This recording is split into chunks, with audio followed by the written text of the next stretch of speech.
व्यक्ति ने अपने गुरुदेव से पूछा कि ठाकुर जी मुझे कैसे मिलेंगे।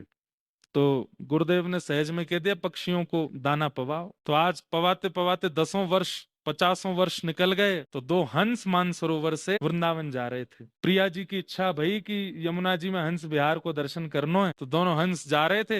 हंसों ने जब आकाश मार्ग से वृंदावन जाते समय देखा कि इतने पक्षी एक साथ दाना चुग रहे हैं, तो पहुंच गए। बोले देखें तो सही कौन है भैया इतना पक्षी प्रेमी, पक्षी हमारे वंश के हैं। तो जाके पूछा कि क्यों पवा रहे थे दाना। तो बोले मेरे आचार्य ने आज्ञा की थी कि तुमको पक्षी सेवा करने से ही ठाकुर जी मिलेंगे। हंस इतने प्रसन्न हो गए। हंस तो कोई सामान्य पक्षी थोड़ी है। ठाकुर जी के ठाकुर जी जिनको प्रेम भर के देखते हैं, पूरी दुनिया ठाकुर जी को प्रेम भर के देखे, और ठाकुर जी और श्री जी जाको प्रेम भर के देखे, वो हंस है। तो हंस कोई सामान्य थोड़े ही। वो तो इच्छा प्रकट कर दे तो जो जैसे ठाकुर जी इच्छा प्रकट करके कुछ भी कर सकते हैं, हंस भी कर सकते हैं। हंसों ने तुरंत ब्रह्मा जी को आवाहन किया। ब्रह्मा जी प्रकट हो गए। बोले कि इनके कितने दिन बचे हैं जीवन के। बोले कि बस कुछ क्षण और बचे हैं। बोले बस अब ये प्राण त्यागेंगे, और इनकी जो दिव्य आत्मा है उनको भी एक हंस रूप प्रदान कर दीजिए। श्री प्रिया जी को हंस दर्शन करना है वृंदावन में। हम दो जा रहे हैं, यात्रा 3 की अच्छी होती है।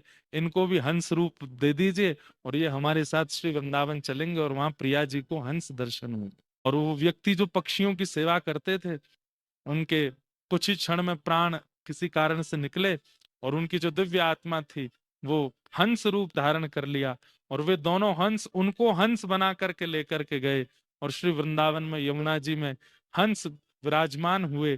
प्रिया जी ने जैसे ही देखा, अब सोचो कितना बड़ा फल मिला उनको। प्रिया जी उनका दर्शन कर रही हैं, प्रिया जी देख करके आनंदित हो रही हैं, अपनी गोद में बैठा रही हैं, सिर पर हाथ फेर रही हैं। मन हुआ कि अब हंस विहार करें। हंस तो खूब बड़े नौका जैसे हो जाते हैं, और श्री प्रिया जी उसी हंस पर विराजमान हुई जो अपनी गुरु आज्ञा से पक्षियों की सेवा कर। उस पर बैठ करके प्रिया जी ने फिर विहार किया। तो यहाँ पर क्या कह रहे हैं?